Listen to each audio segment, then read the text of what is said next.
Okay, the filing of the bite zone here just behind the button is finished, and the grooves, the scratches that were up in the angle of it there are gone. And we're going to do one more thing before we just kind of shine it up with paper. Now you can do what I'm about to do with any piece of strap shaped metal that has a right angle edge. This happens to be a crowning file for frets, but it's from an old guitar kit from years ago that I had. But anything like just a piece of strap or sheet metal, or not sheet metal, but a piece of strap stock will work. The white on it is vinyl tape, and that's to give the sandpaper a little bit of cushion. Again, it'll glaze really fast if you ever put sandpaper directly on metal. This is a piece of 800 grit.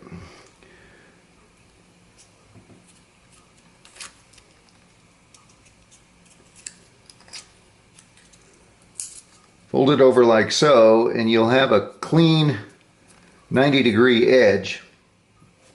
And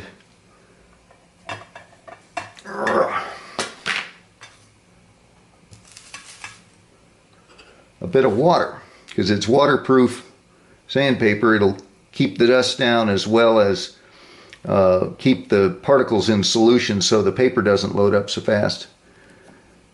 And this is the last thing you want to do before you get the scratches going lengthwise for polishing purposes. And this will also, because you've got the cutting surfaces on the edge as well as on the face of this, it'll get the back side of the button. And you do this exactly the same way that you did the file. You could go back and forth, but I've always had better luck at this particular step by doing it the rounding over type of motion that I did with the files.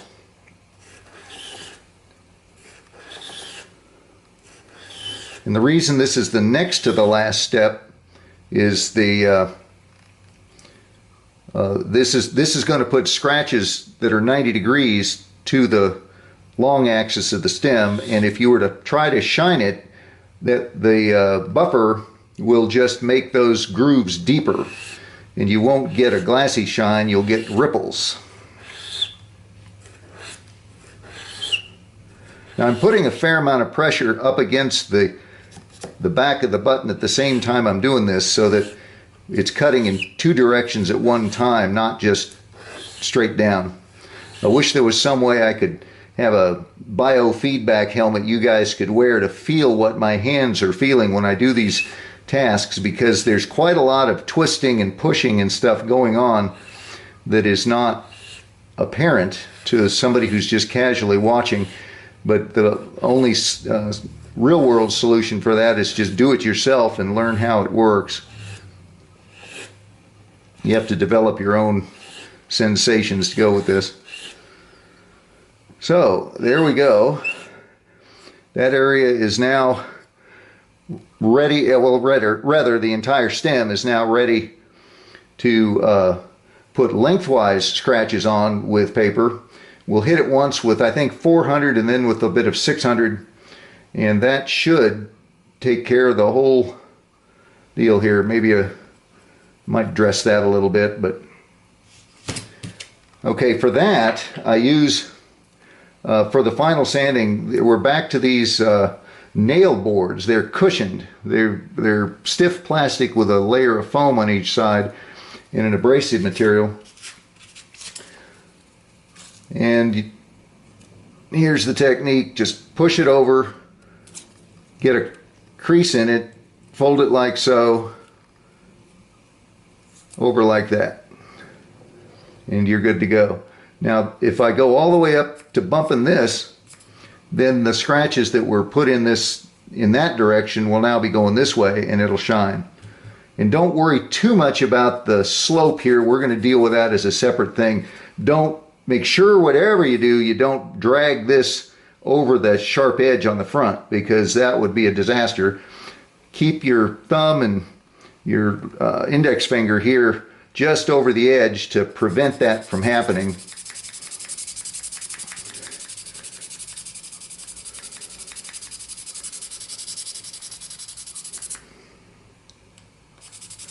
Now the amount that of the radius that I'm putting on the edges and stuff like that, that's brand specific. A Barling is different than a Dunhill, is different than a Sassini, and so on. And you will, if you're in the restoration and repair business, you'll learn what those are. If you're making stems for your own pipes, you just do whatever you please, you know, anything that feels right or looks right to you, just stop there.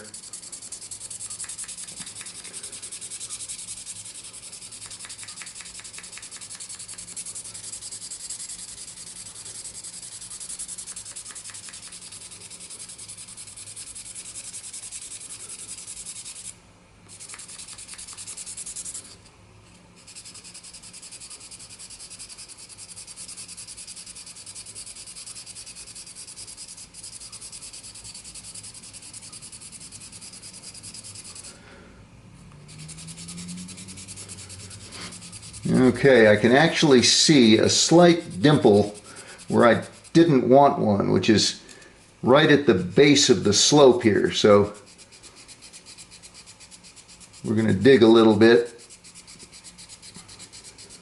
And I'm putting a lot of pressure on this back edge and holding the front edge up. So I'm really kind of sanding, not with the full surface, but just this one edge, and feathering the slope into the flat area.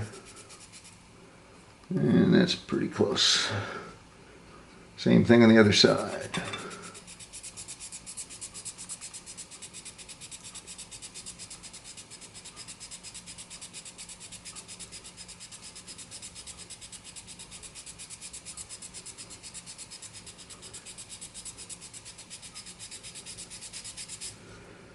And there we go. And our old friend, this guy, we're going to do that again with the 400 paper. Just take it off the one stick and put it on this one.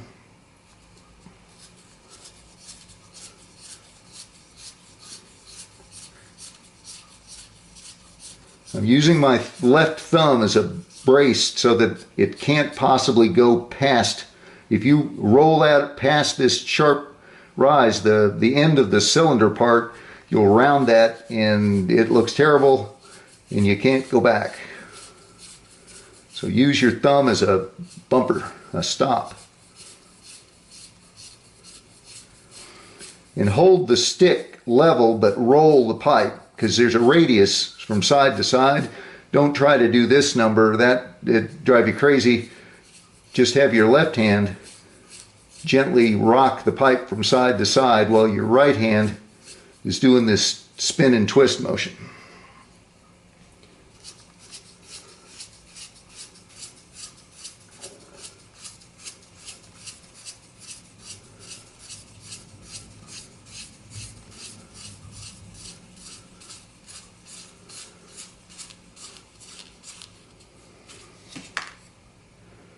And there we go. And finally, I don't want to get this wet yet for reasons that I'll explain later. We got one more step and we're done.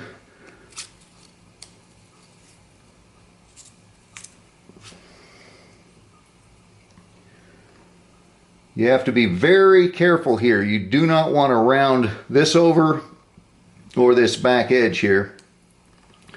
And the best way to prevent that is don't try to go at 90 degrees, but hold it at 45 degrees and go like so. And just concentrate on staying in one plane.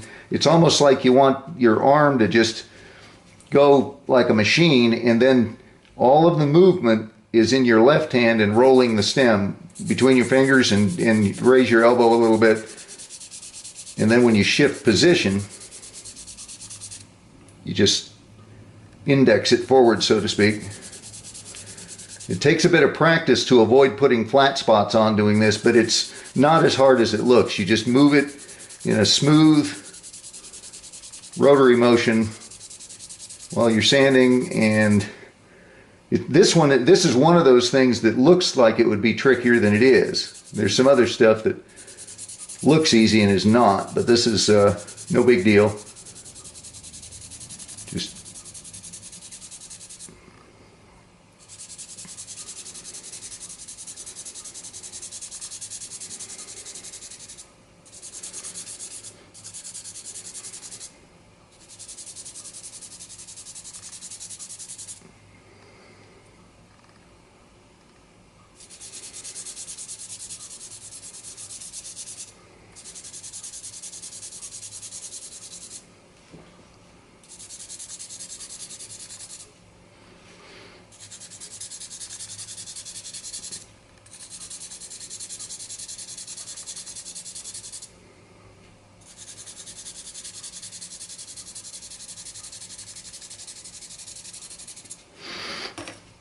alrighty.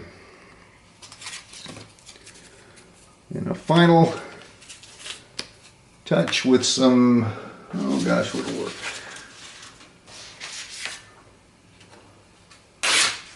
Take a strip of this, and we'll do a little contouring on the back of the button.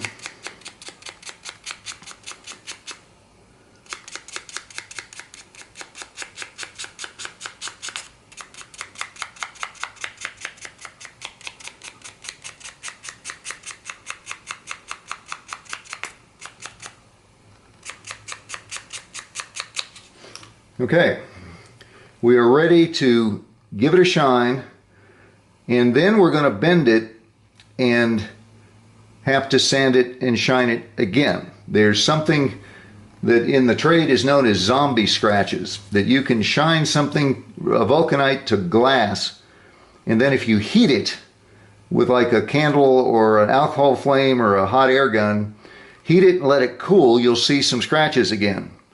And nobody's quite sure the physics of that, but the solution is just to give it a single sanding with some like 1200 grit or 1500 grit and shine it a second time, and then they're gone.